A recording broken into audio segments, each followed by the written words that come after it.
Rise family. Now, this is a tough one, okay?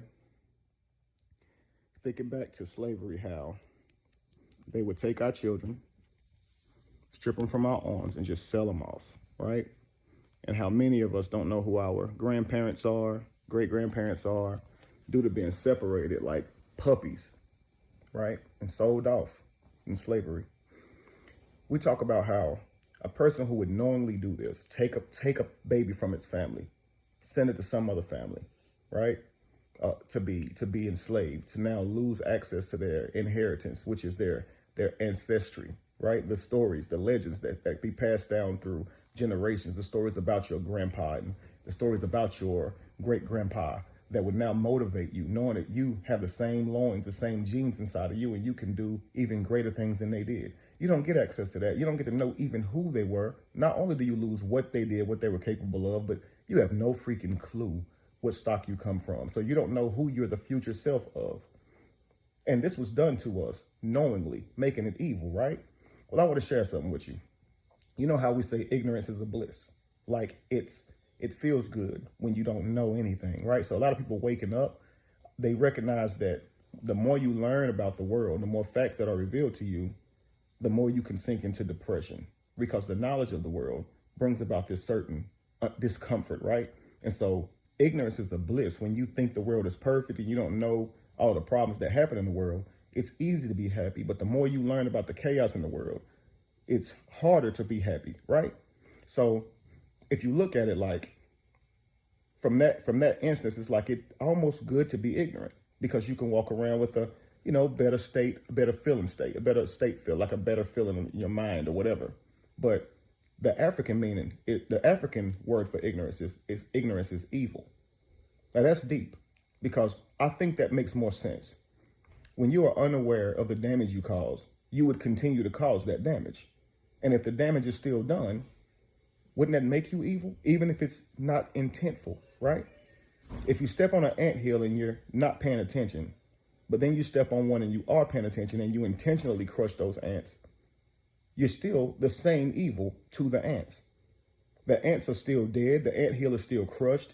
The damage is still caused, right? What if I told you we, in our ignorance, do the same thing that the slave masters did to our ancestors?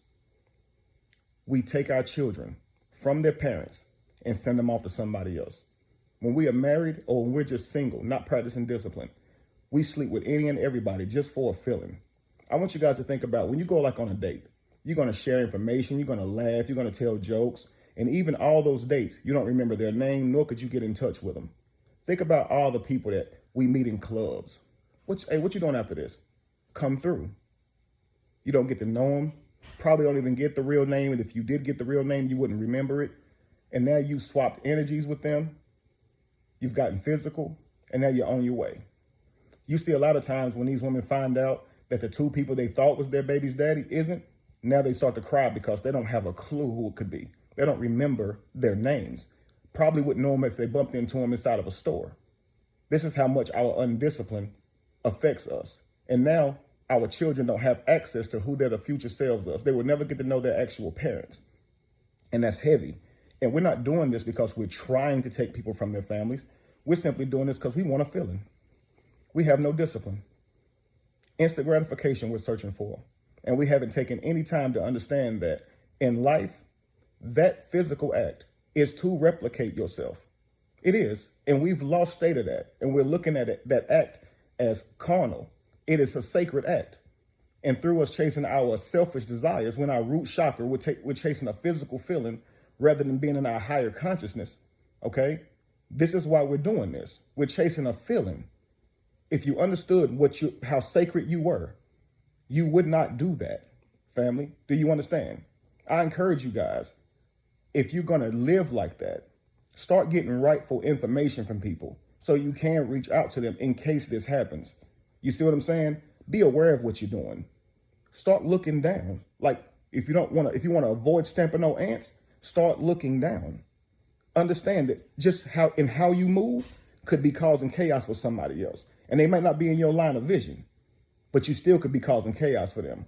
Watch where you step in, family. Be more intentional. All right? Peace. Peace.